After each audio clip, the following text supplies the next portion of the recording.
कि बाबा साहेब भीमराव अंबेडकर के तस्वीर बा एक तरफ में और दूसरा तरफ में एजी के पूर्व प्रत्याशी यहाँ के भी रहल बानी हनी वर्मा के पिताजी जौन बानी यहाँ खड़ा बानी पूरा जमीन जितना लौकता बाजार में हमार बाप दादा कीन के स्कूल कॉलेज बना के सरकार के दान दे दहल। सरकार के जब दान दे दहल तो वो कहते हैं सोच कहाँ से तो हम खूने में बा। एक बार दिखाई पीछे तमाम तरह के लेबर मिस्त्री सब लोग लागल बा और तैयारी जौन बात उनकी जोरों शोरों से हो रहल बा। चल तनी कुछ दिन रहे 14 अप्रैल पूरा सब सरकार के महिमा मंडल भइल, लेकिन सरकार के बनल संविधान के रचल वो विचारधारा के उनकर पूर्ण तिथि रहे, एक शब्द ना बोलल गई। हम वहाँ लोग जोर के निभरा करतनी कि वो लोग 10 तारीख के आई आ हमनी के कृताक करी, प्रतिमा के अनावरण अपना आँख से देखी और हमनी के कृताक करी, हमनी के आशीर्वाद दी। परसों 10 तारीख हाथी बा, घोड़ा बा, बैल बा, शेर बा, 4 गो जानवर के 4 गो प्रतीक बा और एगो चक्र बा जे पे 24 गो तीली बा, वो न्याय के प्रतीक है। ये तो सवाल है और आप इसको हम ही को लपेट दे रहे हैं कि काहे आप कर रहे हैं। राजी तू भली कि मर जा 2 दिन पहले आ 4 दिन वेंटिलेटर पर राखी,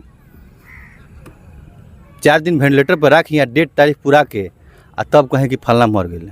ई राजनीति भइल जे कोयले हुई के कोयले पर वह जानत नहीं, अगर वह हिम्मत बता जाके सवाल करी। तो चलिए नमस्कार प्रणाम। अभी हम पहुंचल बने सिवान जिला के गोरिया कोठी प्रखंड के भिट्टी में और देख सकता कि राजकिशोर राजकीय मध्य विद्यालय भिट्टी के प्रांगण में हमने के बानी सन और निजी मत से, जी हाँ निजी मत से देख सकता कि ऐतिहासिक चीज बनावे के प्रयास कर जाता।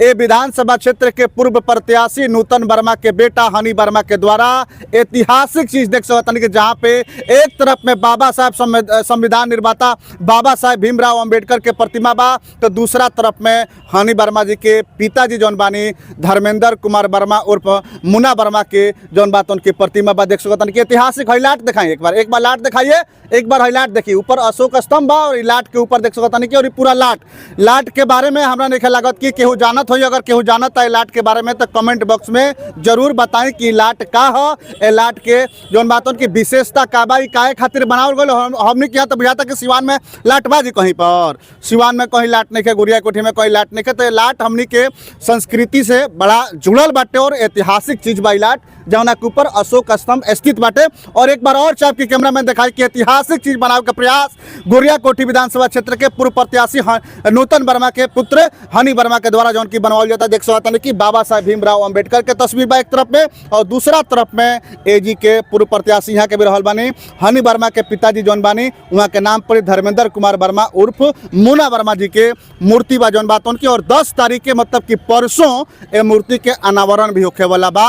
तमाम तरह के तैयारी चलता है, एक बार दिखाई पीछे तमाम तरह के लेबर मिस्त्री सब लोग लागल बा और तैयारी जौन बात उनकी जोरों शोरों से हो रहल बा। चलता नहीं कुछ लोग बा विशेष बात हमने के करप्शन मार साहब बनी हमारे साथ में। मार साहब स्वागत बा, बहुत बहुत धन्यवाद बा। और कैसन बानी?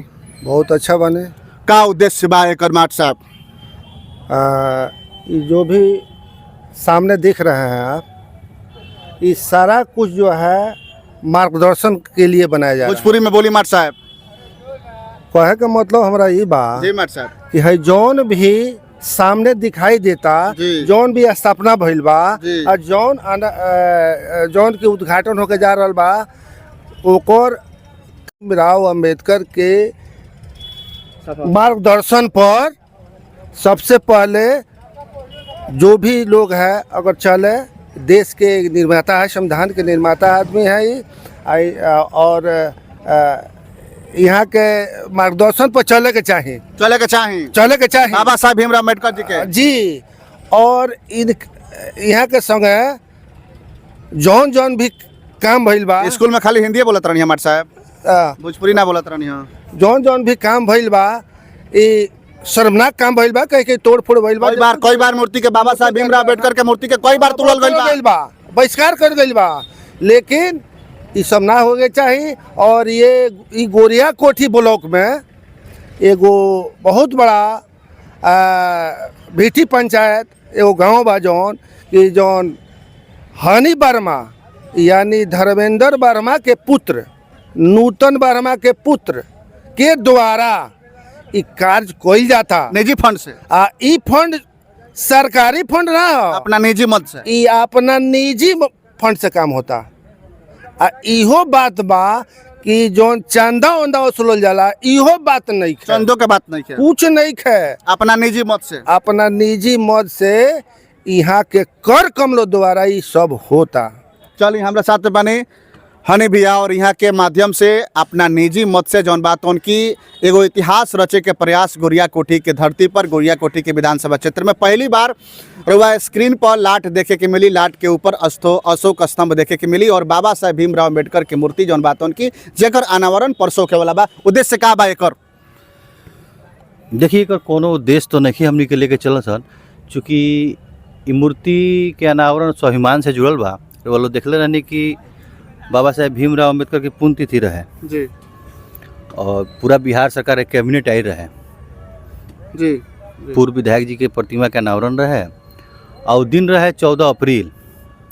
पूरा सब सरकार के महिमा मंडल भइल, लेकिन सरकार के बनल संविधान के रचल वो विचारधारा के उनकर पुण्यतिथि रहे, एक शब्द ना बोलल गई।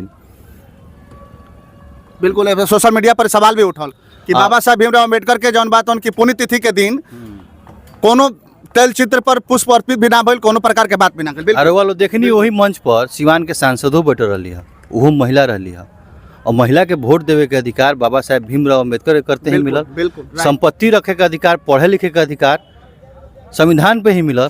लेकिन उहो लोग मान ली क्या सोच बा कि एक शब्द कुछ ना कहल।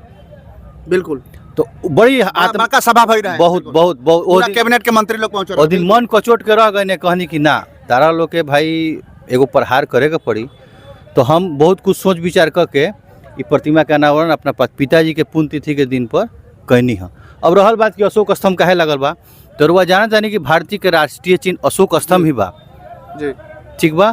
और 250 ईसा पूर्व पहले अशोक स्तंभ बनल, पहला अशोक स्तंभ बनल सारनाथ में। काहे खातिर बनल? और पे चार गो शेर बा, 4 गो जानवर बा, हाथी बा, घोड़ा बा, बैल बा, शेर बा, 4 गो जानवर के 4 गो प्रतीक बा और एगो चक्र बा जे पे 24 गो तीली बा।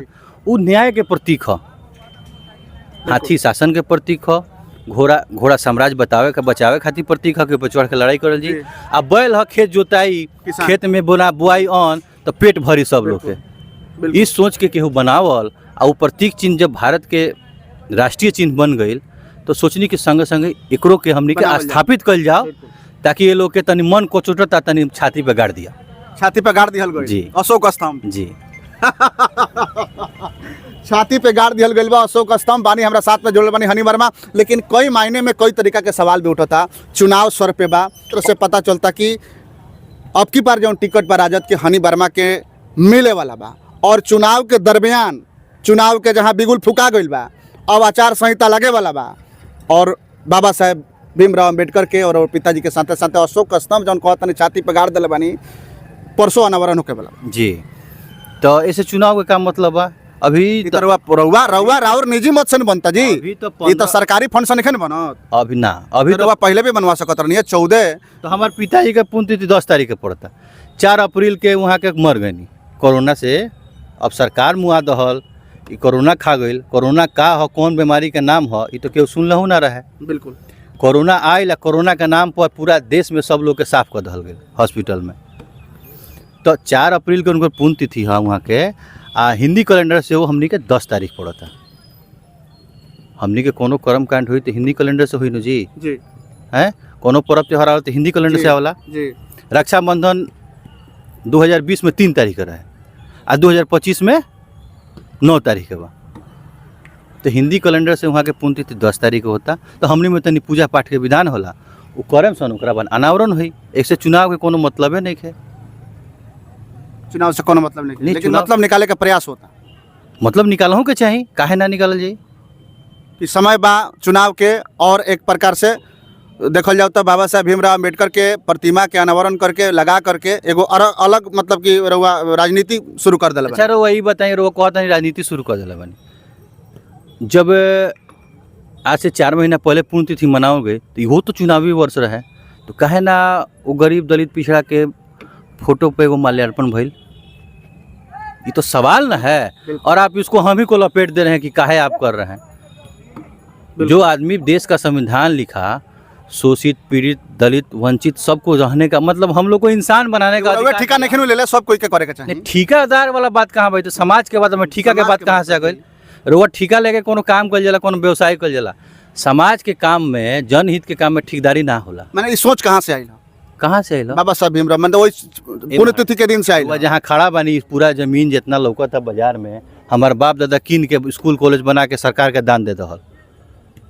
सरकार के जब दान दे दहल तो वो कहते हैं सोच कहाँ से, तो हमने खूने में बा।